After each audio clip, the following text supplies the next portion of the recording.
guys, welcome to another video. On this side too. And I will quickly close these for dramatic purposes, if anything else. Welcome to the petty officer quarters, folks. This is where the lower ranking officers on board the boat would have their bunks, just like these. If this looks uncomfortable, that's because it was. We've also made a couple changes to allow you guys to have tours. We lowered the floor there, removed bunks from the other side. We cut a nice hole that you just walked through. Otherwise, you'd have to crawl through hatches on the top deck. And we made some nice doorways that you're going to see later. Otherwise, you'd have to crawl through hatches, kind of like that one. And if you peek through there, you will see the forward torpedo room. That contains bunks for the enlisted men, the torpedo tubes, and of course a torpedo on the deck, as if it was undergoing maintenance. The mathematically minded amongst you folks may notice there's a bit of a math problem going on. We have 35 bunks and 59 sailors. The math is not good. So, they would swap. They called it hot bunking. A man would get off his shift of doing whatever his job was on board and take the bunk from a man who was getting up to go on his shift. These were not washed. They may have been infested with lice and bed bugs. Fun times. But you could entertain yourself during your downtime as best you could. You could read the book you brought from home. And then you could read it again. And then you could read it again. And then you could read it again. And maybe swap with the man sleeping below you. Or you could listen to music like this. This is French dance hall music taken from a record captured on board this boat. Very popular tune of the time, but also illegal to listen to on mainland Germany. However, a sub is not on the mainland during patrol, so they get a clever little workaround. But these periods of boredom could go on for a long time, days, weeks, sometimes even months, until an enemy merchant vessel is spotted on the horizon. As soon as the captain gets word of that, from the men on watch, literally men with binoculars watching the horizon, as soon as he gets word, he will ring the dive bell, signaling for an attack dive. When that happens, men rush through the cabins, turning valves like these on the side of the sub. These flood the ballast tanks with water, allowing the sub to become denser than the surrounding ocean and submerge beneath the waves. Once they're at about 31 feet, periscope depth, they begin to plan their attack on the unsuspecting vessel. In a moment, you'll hear a conversation between the captain and the men in the torpedo room. What they're doing is calculating the firing solution, a series of complex calculations, some done by a very early computer, some even done by hand. They have to be programmed into the torpedo to make sure it explodes when it hits its target, not before and not after. And they have to do these quickly, otherwise they're going to lose their window of opportunity. I'm going to let you folks listen in on this conversation for a bit.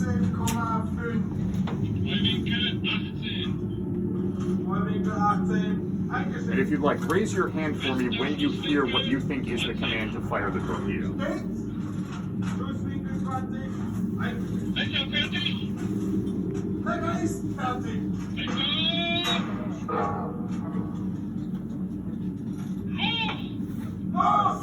Nailed it. Los is the word. The torpedo is fired, and now we hear the ticking of a stopwatch. One of the men is actually timing it. If it explodes at the right time frame, they know they hit their target. Silence meant they missed and gave away their position, so all they can do is wait. Luckily for them, it's a hit. The creaking is the sound of the enemy ship's hull being squeezed by thousands of tons of water pressure on its way to the bottom of the ocean. U-505 successfully sank 8 ships during her career before capture, and capture is the next part of the story. We're going to do that in the control room a little further down the boat. We're going to pass through a few different rooms first. First, the galley. Imagine cooking for 59 men with 3 hot plates and an oven the size of a shoebox. Then you'll pass through the general officer's quarters. Then on your left, you'll see the radio and sound rooms for communications equipment, it being the coding machines and the record player. And to the right of that, you will see the one private bunk in this entire boat, the captain's quarters. Follow me up this little ramp and start ducking your heads, folks. The ceilings are getting low and they're not getting any higher. Follow me on up this way. So there's a ramp currently. Here are these beds. Were you here? Original wood? I don't believe it's completely original, but they would have had that same wood paneling because it reduces weight.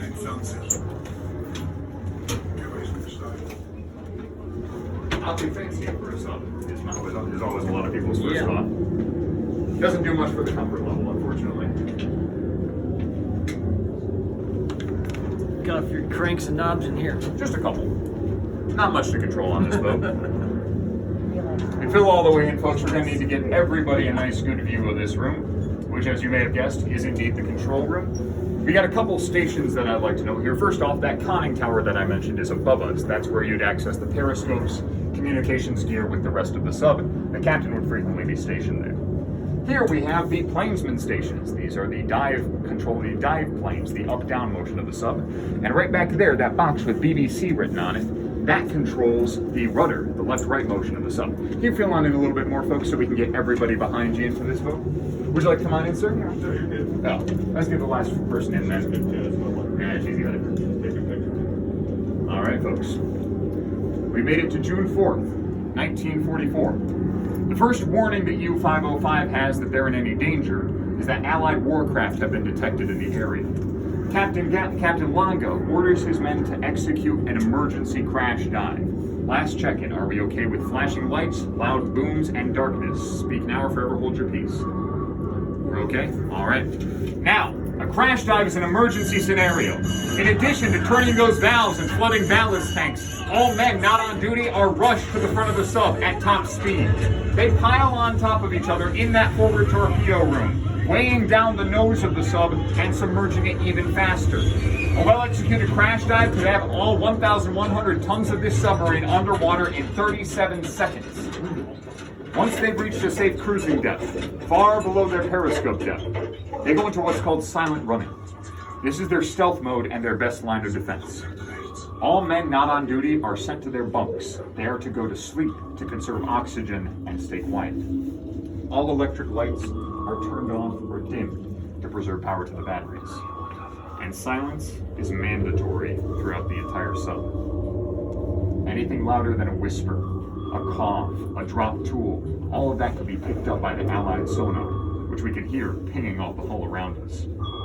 Sound travels a lot further underwater than it does in open air, so silence is absolutely necessary to stay hidden. The louder that pinging gets, the closer Allied Hunter-Killer Task Group 22.3 is to U-505's position.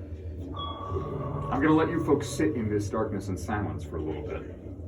And in a few seconds I'll ask you, how would it have felt to be a sailor, maybe laying in your bunk, maybe standing at your ready station, in darkness and near complete silence, holding your breath, and hoping that the enemy would just pass you by?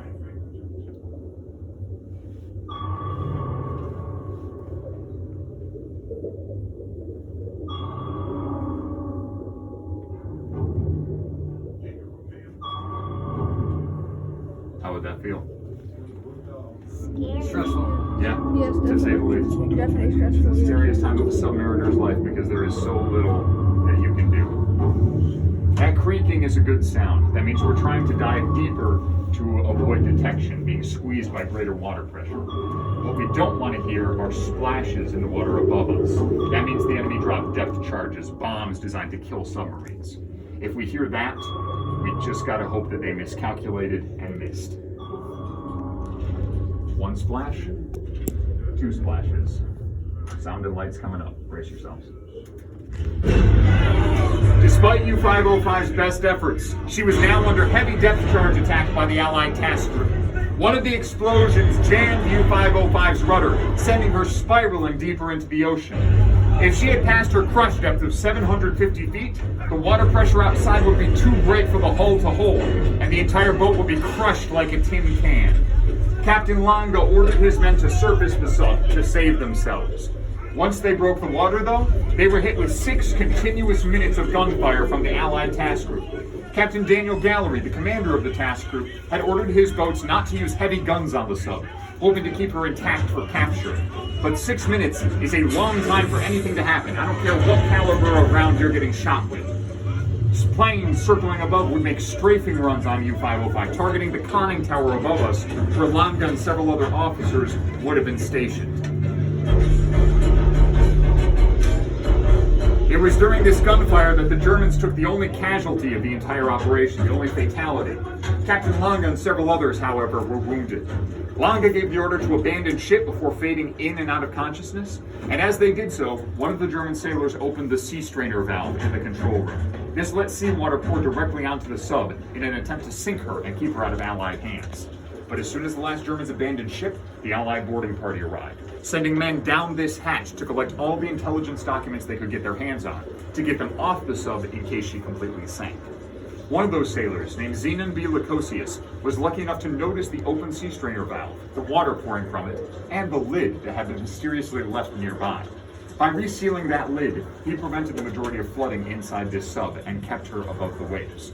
But the Americans were not out of the woods just yet. They still had to fix the jammed rudder so U-505 could be towed out of this battleground before anybody knew what happened to her. We will finish up that part of the story in the electric motor room toward the rear of the boat. In just one moment, I will head left. As soon as you see me round that corner, you folks can start following on the right. Be warned, it is a bit narrow around there. As you come around that corner, look to the floor on your left, you will see the open sea strainer valve that Lacosius was able to close. And you will then pass between U-505's 2 diesel engines that it would use to run on the surface, and you will hear one of them in operation. As soon as you see me around that corner, feel free to follow. That's the sea strainer right there. That lid weighs about 15 to 20 pounds of solid German steel. I do want your head on that one. That has claimed me many times.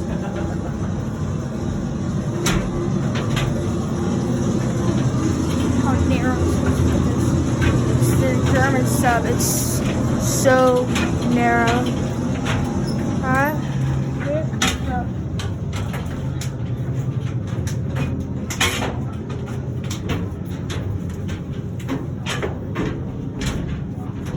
The electric motors that give this room its name are right there on either side of the floor, the big gray machines. We've also got an air compressor in here. This would be used to compress air to be stored in bottles around the sub. That would then be used to flush water out of the full ballast tanks, allowing the sub to actually surface again. The rest of the equipment in here is mostly used for swapping between diesel power for surface running and electric battery power for running submerged. Everybody okay if I turn the lights off one more time? Yes. All right, no more loud noises. You're going to be okay. Because the Americans would not have had the benefit of all these nice lights. Most of them would have been destroyed during the depth charge attack. But the Germans had to deal with darkness frequently, whether by turning off their own lights or enduring damage. So they had a clever way of navigating in pitch darkness. These pipes that run the entire length of the sub were painted with a glow-in-the-dark paint. Back in the day, this paint would have been radioactive, because non-radioactive fluorescent paints had not yet been invented by the 1940s. They also painted this on their dials and gauges, so in the event of a total blackout, they would still be able to see what was happening to their boat. Using things like these, the Americans were able to find their way to the aft torpedo room where they knew the manual rudder controls would be. Small problem, they found the hatch closed. This could have been because of a booby trap, but more likely, it was because the entire compartment behind this door was flooded, and this watertight seal was the only thing keeping U-505 above the water. Captain Gallery himself came down to supervise the opening of the door, and after determining there were no booby traps, he had a couple other sailors brace themselves against the door in case seawater began to leak out. He then turned the handle and swung it open. Luckily for everybody involved, there was only minimal flooding in the aft torpedo room. The Allies were able to get to the rudder controls, set everything right, and U-505 was successfully captured and now being towed to a friendly British naval base in Bermuda. We will finish up the story of U-505 after the war, outside by the propellers. I'm going to hop down from here real quick, and I encourage you folks, one or two at a time, climb up these stairs and peek into that torpedo room, see what you can see. Please keep your feet on the metal. Do not try and step into that room. We're trying to keep it as untouched as possible. And when you get in there, look to the left. You'll see one of those 2 bathrooms I was talking about. That's the one that will be full of food for half the journey. Whenever you're feeling done, follow me out this hole in the wall.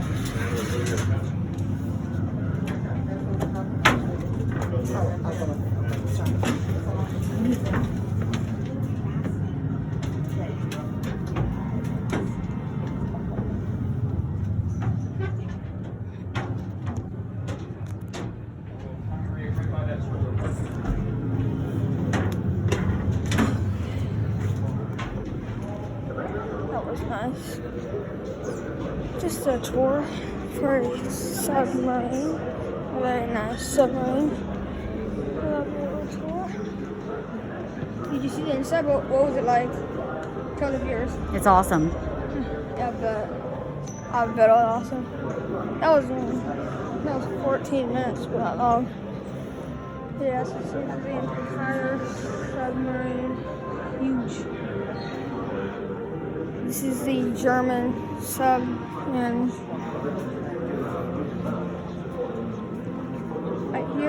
propellers for them. Yep. Set you guys down just a bit right here.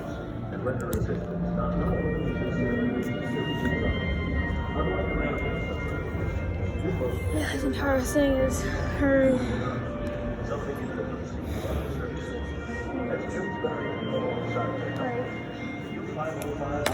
I don't know what this is made of. What is this made of right here, you know?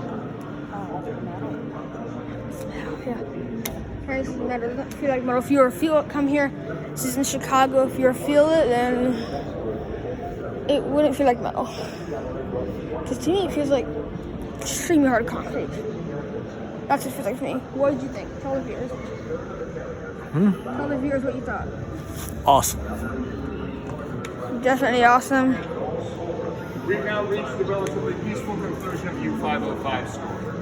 As I mentioned, she's towed to Bermuda, friendly waters. On the way there, all members of the Allied task group are sworn to secrecy about this entire action. U-505, when she makes port, is fully repainted and renamed the USS Nemo. A little joke by Allied intelligence, because Nemo is Latin for no one. The German crew was taken to a secret prisoner of war camp in Ruston, Louisiana, where they were held against the Geneva Convention, because nobody was told that they were still alive. They did all this to preserve the secrecy of this. Had Germany known that U-505 was captured intact with all its intelligence, they would have changed codes, plans, everything they could have to make it as useless as possible to the Allies. The secrecy, however, worked. Germany did not know that U-505 survived until after the war ended, and the last of the German crew did not return home until 1947. And boy howdy was there some intelligence on this subject. The Allies were able to get 900 pounds of classified documents off it, 2 Enigma coding machines, top secret acoustic torpedoes that use sonar to steer themselves toward their targets, and of course, an intact U-boat to study and learn from. All this intelligence likely helped save Allied lives in the final days of the Battle of the Atlantic. But after the war, U-505 was in danger. It was going to be used as target practice for the American Navy. They had no further use for it. And this is where Admiral Dan Gallery comes back into the picture. He was a Chicago native, and he was the one who suggested that this sub be donated to the museum. And after paying for the shipping, which was around a little over $200,000 back in the day, it was set up outside the museum in 1954 and dedicated as a war memorial to the American men and women who lost their lives in the First and Second Battles of the Atlantic. It sat outside for 50 straight years, 50 Midwestern winters of years. What is water plus metal equal? Rust. Yes, indeed. This thing required constant maintenance outdoors, and it was turning into pretty bad shape. So finally, in 2004, it was brought indoors. They dug out this entire hole, set it up on special stacks of hardwood blocks, removed a few blocks at a time, and slowly lowered it, basically until it was sitting where it is today. Yep, this was open, and they lowered it in, built the ceiling on top of it. A big game of Jenga, essentially, if you're familiar with that. And here it will stay, basically for forever, hopefully teaching us the lesson that the human ingenuity that goes into creating machines like this can be used for both good and evil. It is on us to determine how we're going to use that intelligence. That is all of the tour I have for you. I want to thank you all for coming today. If you'd like to ask me any questions, the floor is now open. Also, if you'd also like to just walk on and explore the rest of the exhibit, that's totally cool too. Does anybody have any questions?